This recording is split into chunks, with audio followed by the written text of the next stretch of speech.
Hey guys, this is Jen from ScanNCut Canvas and Scal Help on Facebook. I'm doing this video because I've had quite a few members with this exact question here lately, because a lot of people are getting a new ScanNCut. HSN just had a craft month show, and the ScanNCut was like the deal of the day, I think. But I guess I really recommend that people don't make this change, because this can happen. And you may not remember how to get back to change it, or how you even changed it in the first place. And there's an easy way to get around never changing this, okay? Lots of people will post, oh my God, my mat is stuck like this. What did I do? How can I fix it? Well, to fix it, either you can just go here to the wrench, okay? Maybe. I'm trying to work through my screen. You see what the cut area has been reduced to? Try not to do that, okay? There's other ways. Hang on, I'm trying to work through my screen. I can't do that. Grab the little bubbles and pull them back out.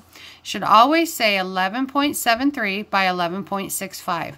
Your 12 by 24 mat will say 11.65 by 23.74. I could just push it, huh? Okay, right there. 11.65 by 23.74. Okay, now some people will say, well, I want to change it because of this, because of that.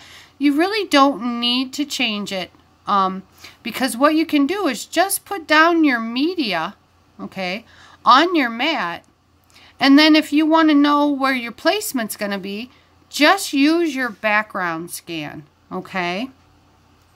That's all you need to do.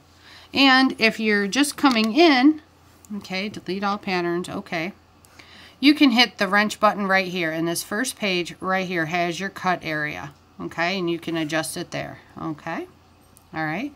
Also, sometimes if you're in your scanner, okay, and your scan comes up funky, like it's on some other type of mat, oh, sorry, drop my camera, or drop my phone.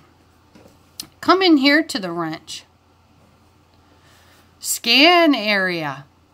Maybe it got changed in here, 12 by 6, okay? That's not going to allow you to pick up your regular scan, but it'll tell you in here when you come to your scans, uh-oh, 12 by 6, I need to come back in here and fix that, okay? And then, yes, mine says 12 by 24 because I have the 225 right now, what I'm doing the video on. If you have just the DX125 or the non-dealer editions, you'll have these two available to you. These two are available on dealer edition models only, okay? So don't stress because you don't have that on yours.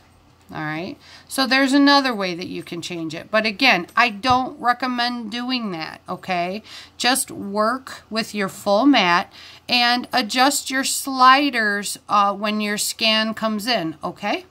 That's all you need to do. And then you don't have to worry about, oh my God, where did I change it? It's not coming up right. It's not scanning what I want it to. All right, and then if you want to change it later on when you remember where it's at, oh, that's fine.